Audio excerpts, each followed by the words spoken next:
So in this problem, we've got a line of charge here with a linear density of plus lambda, and then surrounding it, we've got a conducting cylinder, and it's got an inner radius A and an outer radius B.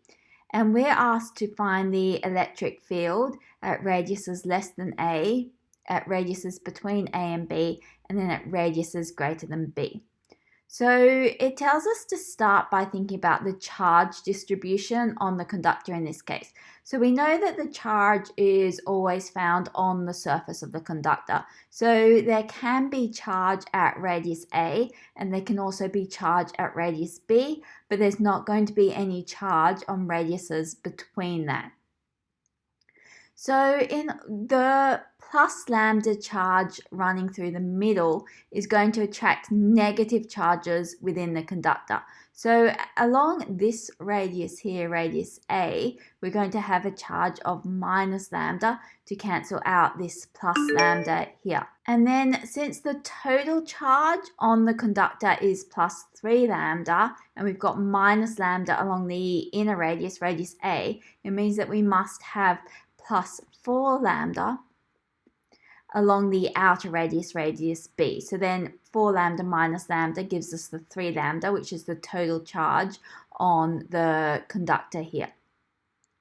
So now we've sketched what the charge is like, we can use Gauss's law to work out the electric field at these different radii.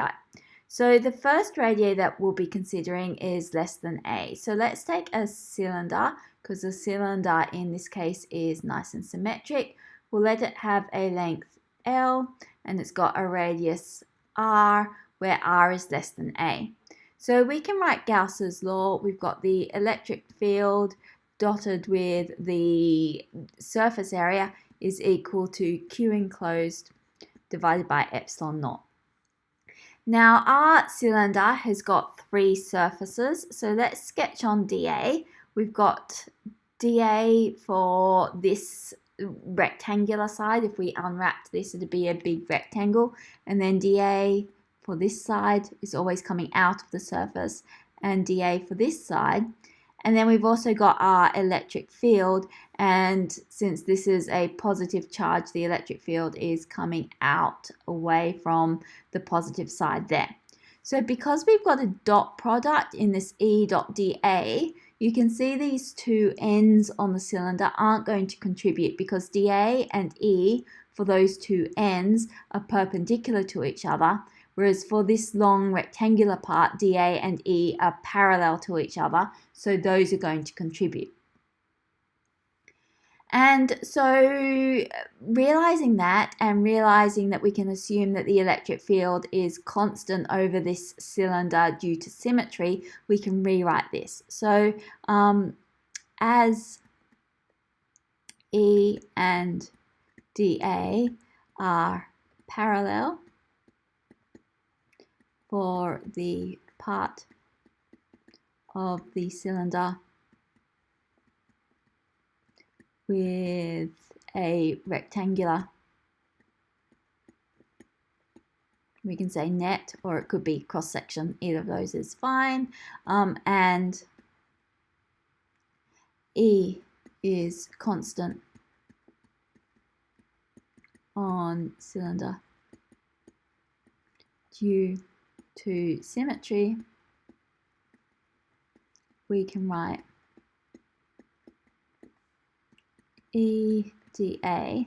And now this dA is just referring to the bit with a rectangular net.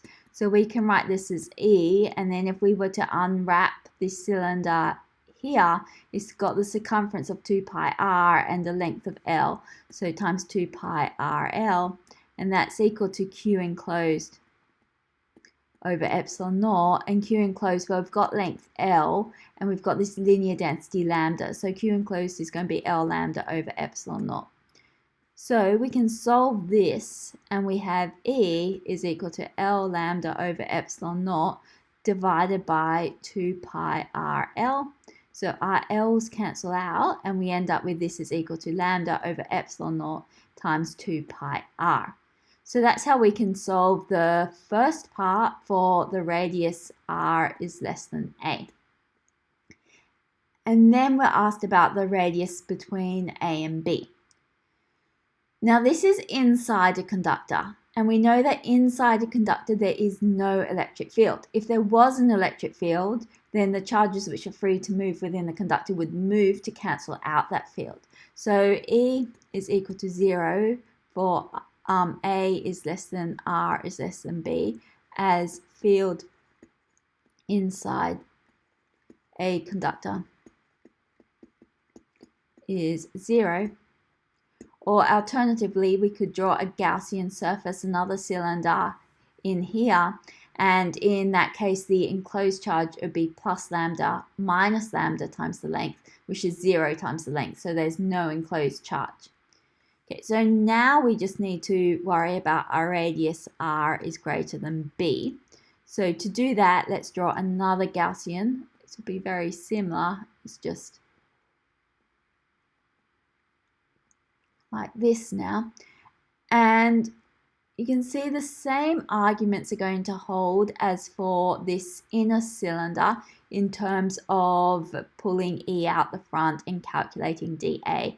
We'll actually calculate dA in exactly the same way. The electric field is still going perpendicularly out of this cylinder, so it will be parallel to dA for this rectangular side, the side with the rectangular net, and perpendicular to it for the circle sides, so the circle sides won't contribute. So we can once again write E dot dA is going to equal E dA. I won't bother writing the reasoning again, which will be E times 2 pi RL, and then that's equal to Q enclosed over epsilon naught.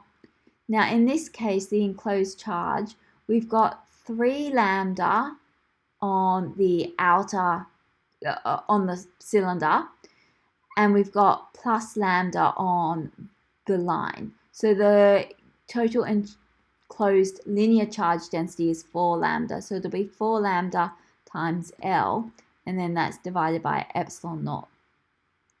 And so we can say, well, E is equal to 4 lambda L on epsilon naught times 2 pi RL, and the L's cancel out, and so we end up with, here we've got a 4 and a 2, so we can write this as 2 lambda over epsilon naught times pi R. So that's how we can solve this problem.